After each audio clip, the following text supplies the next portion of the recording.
can enjoy? Amiri Baraka is one. Sonia Sanchez is another one. Heavy. Yeah, her book Homegirls and Hand Grenades was a big influence on me. Larry Neal and also Jane Cortez, who were both like strong in the Black Arts movement. And then of course people like Gwendolyn Brooks and Langston Robert Hughes. Hayden. I'm sorry? Langston Hughes? Yeah, definitely Langston. Definitely. You read Langston's Tales of Simple? Right. Yeah, it's awesome, man. Right. I mean, how he uses Simple, Jesse B. Simple, as a mouthpiece to speak to the common people. Right. Because he's every brother you ever met, though. Yeah. Yeah, and that started off just as a newspaper column, actually. You know, then eventually he collected them into some stories. Yeah. I have a in new Pittsburgh, as a matter of fact, the Pittsburgh Courier used to carry the Simple stories. Yeah, and it was distributed nationwide. Wow. Yeah, that was a real big thing. Matter of fact, one of the first poems that I wrote,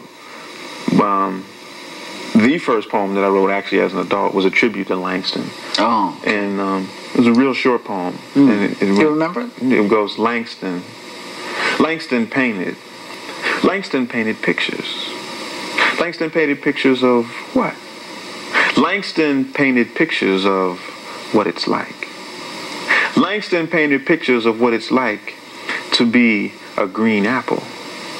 Langston painted pictures of what it's like to be a green apple in an orchard of red. It's beautiful, bro. Thanks a lot. And that was actually the poem that kind of made me realize that I could write poetry. I kind of was playing around with some words one day. I was sitting around, and I wasn't trying to write a poem. I was just playing around. And when I got to the end, I looked at it, and I was like, that's a poem. You know, you didn't kind of like that. You didn't really think about it like that.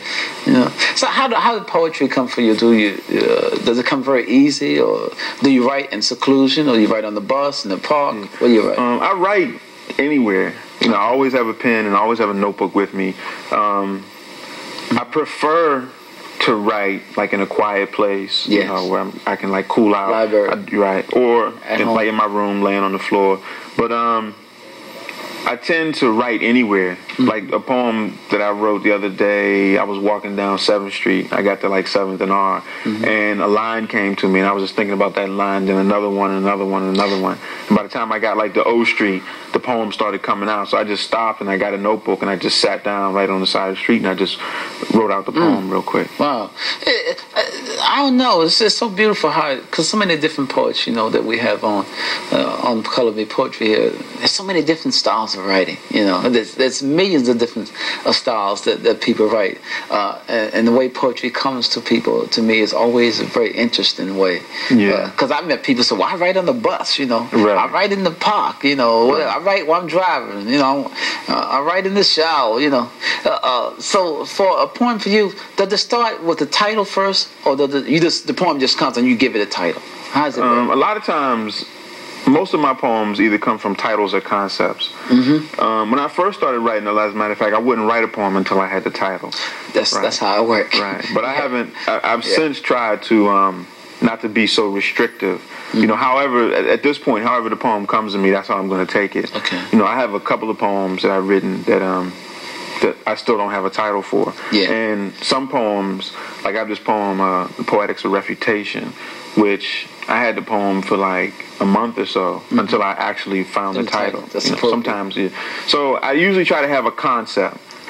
You know, I usually try to have a concept first, and have an idea. And build around it. Right, and build around that. But sometimes lines start coming to you and you know, boom.